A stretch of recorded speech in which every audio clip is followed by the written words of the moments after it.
నమస్తే. నేను సునీత. ఈరోజు నేను మీతో ఓ నిజమైన కథను పంచుకుంటున్నాను. ఒక ఆహా మోమెంట్. ఒక జీవితాన్ని మార్చేసిన క్షణం గురించి.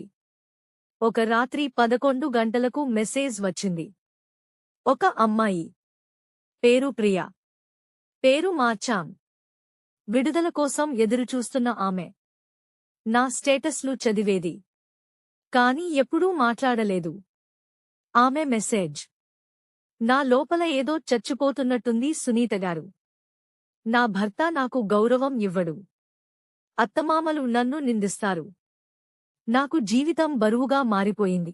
ఆమె మాటలు నా గుండెను తాకాయి. ఎందుకంటే ఆ బాధ నాకు తెలిసింది. మరుసటి రోజు కాల్ పెట్టాం. ఆమె ఏడ్చింది. 5 నిమిషాల పాటు. అప్పుడు నేను అడిగాను, నీవు నిన్ను నువ్వు అడిగిన రోజు ఎప్పుడూ గుర్తుందా? ఆమె మౌనమైంది. తరువాత తేలిగా అన్నది, నాకు గుర్తు లేదు సునీతగారు. నేను నా గురించి పూర్తిగా మరిచిపోయాను. అదే ఆమె ఆహా మూమెంట్. ఆ క్షణంలో ఆమె లోపల వెలుగొచ్చింది. నేను ఆమెకు క్లాస్ పెట్టలేదు. సలహా కూడా ఇవ్వలేదు. కేవలం వినడం ప్రారంభించాను.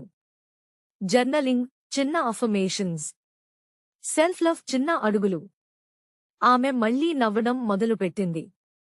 ఒకరోజు ఆమె మెసేజ్. నేడు నేను అద్దంలో చూసి నవ్వాను. ఎన్ని సంవత్సరాల తర్వాత. అప్పుడే నాకు తెలిసింది, ఇది ఒక్క ఆమెకే కాదు, ఇలాంటివి వందల మంది మహిళలు ఉన్నారు. ఆహా మూమెంట్ ఆమె జీవితాన్ని మార్చింది. అదే నా కోచింగ్ దిశను కూడా మార్చింది.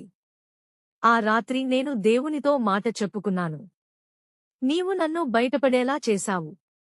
ఇప్పుడు నేను ఇంకొంతమందిని వెలుతుర్లోకి తీసుకెళ్ళాలి. అదే రోజు నుంచి నా మిషన్ క్లియర్ అయ్యింది. ఇప్పుడు నా హృదయం చెబుతోంది, ఈ వీడియో చూస్తున్న ప్రతి మహిళకు చెప్పేదొక్కటే. ఇది నీ ఆహా మోమెంట్ కావచ్చు. నీ జీవితంలో వెలుగుల కోసం నా తోడు కావాలంటే నేను ఇక్కడ ఉన్నాను. నన్ను సంప్రదించండి. మనం కలిసి నిన్ను ముందుకు తీసుకెళ్తాం.